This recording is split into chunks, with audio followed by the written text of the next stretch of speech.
It looks like he didn't want to dive on the turf. That's kind of what it looked like. I'm okay with that. I'm with him on that one. But good job, Derek. Big fan of the show. I miss hanging out in the airport lounges, buddy. You're a good man. All right, let's jump into our player of the week now. It came from that game, the Professor's breakdown there. It was the back rower, Angus Cottrell, and I got a chance to sit down with him earlier today. Yeah, so I finished school at Brisbane Boys College in 2007. Sort of flew under the radar there, wasn't playing that much representative rugby, and then went into the club system down at West Bulldogs in Toowong, just down the road. Played 3 or 4 years Premier grade there, and eventually got my opportunity with the Western Force. I went for a trial with them to Samoa in 2011 for a World Cup warm-up game against Samoa, and got the opportunity for a rookie contract for 2012. So started there, ended up being in Perth for about 6 years until unfortunate circumstances, they got cut out of the competition, and then our coach moved from the Western Force to the Melbourne Rebels, and I went along with him with a few others and spent 3 years at the Melbourne Rebels, so about 9 years in Australia. Had the goal of playing for the Wallabies and got close a couple of times, but didn't eventuate. So then it was probably, my time was up, and an opportunity overseas, like to come to LA, was on the cards. So grabbed it with both hands. Yeah, it sort of popped out of nowhere. We got a rumour of it probably 10 days before the game that there was potential that we're going to be playing at SoFi. And then it got confirmed probably a couple of days later. So the boys are pretty excited. We're fortunate enough to play the Coliseum in LA, which is an amazing ground. But to have the opportunity to play at SoFi, it was once in a lifetime opportunity. The boys are very fortunate to be able to do that. And I think what helped was when we actually had a visit on the Thursday before the game, just a bit of a promo thing, so the boys were able to get the wow factor out of the way. We had the captain's run on the Friday, where we got through what we needed to do. So by the time we got to the game on Saturday, we'd sort of got over the fact that the stadium was as big as it is and as special it was, and we could just focus on the game on Saturday. So I think it was a very good lead into Saturday's game. Yeah, it was tough. Like, we never expected to go to New York and come away with a loss, and it was a tough pill to swallow. But I think in hindsight, it's probably a good thing that we were pretty smooth sailing there for the first 6 games. And if we take the foot off the pedal, teams are going to catch us. So we hit the drawing board on Monday. We had some pretty honest reviews, nutted out what we needed to do to fix our performance from that previous week and leading into Utah. And we saw Utah as a massive game. They were sitting second in the conference, so we had to win that one.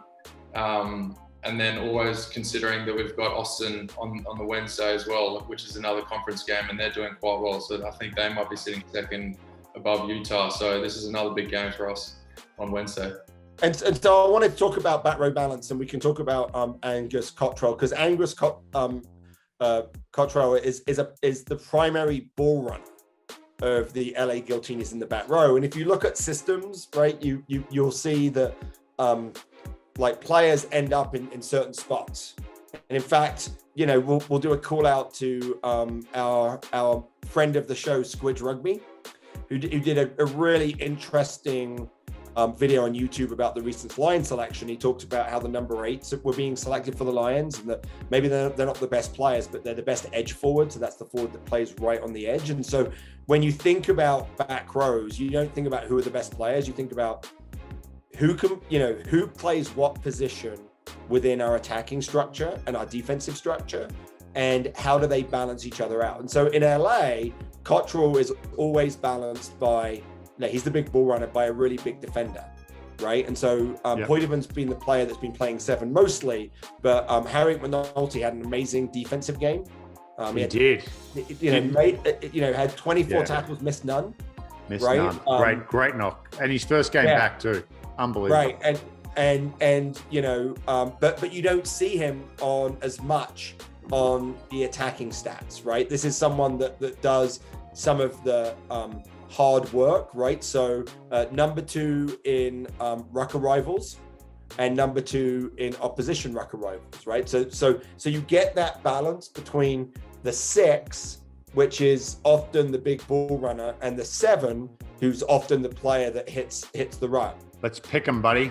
All right, let's. So again, this one will happen when you're hearing this, folks. It's LA at Austin. Pete, what are you thinking this one? I think it's either going to be LA or Austin.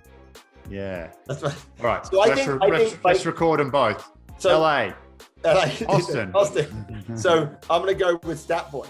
Right? What did he say? He said Austin has the number 1 defense. The number 10th attack. 10, that. LA has the number 2 defense, although I think they're the best defense. Right? I actually think the number 2 on scoring, but I think on tackle rate, and they have the number 1 offense. So I think if you look at that, I know you have to pick the Gilgronis. I know it's in your contract, but I think it's going to be the Giltinis. I am the Martini side, not the Negroni side. I've always wondered what it's like for a parent that has 2 kids that play the same sport for different teams when they have to watch them. Because Adam Gilchrist is going to, how's he going to feel about this game? I think he's going to be pulling for LA, but he'll be happy. Like it's sort of like he has a favorite, but he's happy if the other one wins. When he pulls up to the Four Seasons there in Beverly Hills and orders a drink, does he order a Giltini or a Gilgroni or both? Oh yeah, that's a good question. So, don't go to the Four Seasons in Beverly Hills hunting at him. I don't know if he's gone there. You'll find out on Wednesday. I've actually already made my Super Brew pick, so go like there. I haven't made my Super because I'm the team. Yeah. All right, the teams are out, baby. Get in there. I know. Utah on the road at NOLA. I'll go first in this one. You just went first last time. I'm actually going to go Utah.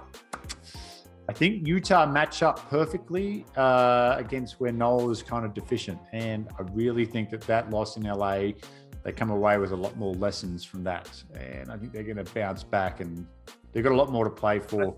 I actually really like Utah. I think Utah have turned the corner in terms of the old Utah and good test on the road. I'm going to go Utah. NOLA just seem a little susceptible at home too. They've lost some games down there. They haven't looked. Well, they've only played at home. Like pretty much. No, they played at Atlanta and now San Diego. They've played two, but they're about to hit 6 road trips in a row. Yeah. Like you say that, you said NOLA kind of need to win this game because once they start hitting the road, it's gonna be a tough slog. Yeah. But I love the way NOLA plays, what they try to do, but they can't get over. Like they cannot get over the line. They get all the way there, they can't get over the line. We've seen it over and over again. They have too many turnovers. I like Utah. I think the way they play is good. I think you're right. I think they match up well. I mean, to be fair to NOLA, if they weren't playing their 5th choice fly half, they could probably get over the line more easily, right? So, but that's the reality of where they are, and so I think that I'm with you. I think it's Utah. Ooh, okay. DC at Houston. This one is an interesting game as well. I don't know that I believe in either of these teams. That's why it's interesting. These teams are they both have the ability to do good things. They don't do them consistently. I think DC, Houston are getting a good crowd. They're competitive, but I think DC take their opportunities a little bit better. I think maybe with Houston, if they get some of their guys back, they can be a little bit more explosive. But I just don't know that they're going to score enough points. I think DC are going to pull this off in a close one. Yeah, I actually on the show picked against Houston last week and got into trouble. But on Super Brew, I actually picked them, and they lost. That happened to me too. They lured me in. Yeah. I think DC has more to play for in this game because they are in contention in the East, where I think Houston, that ladder is looking pretty long on the West for them to get back into it. They're going to have to run the table. It's going to be tough, but I think DC has more to play for in this game, and I agree, Pete. I think they'll squeak it out down there, but Houston's defense has looked a lot better in the last couple of weeks. They look a lot better. I think they'll play the role of spoiler down the stretch here. They'll beat some teams and maybe shatter some dreams for some teams down the stretch, and I just think they've been a little bit too injury ravaged at key positions. Fortuny and Erasmus being out. It's tough. It's tough. The young kid playing hooker for them's done well, but yeah, it's just tough.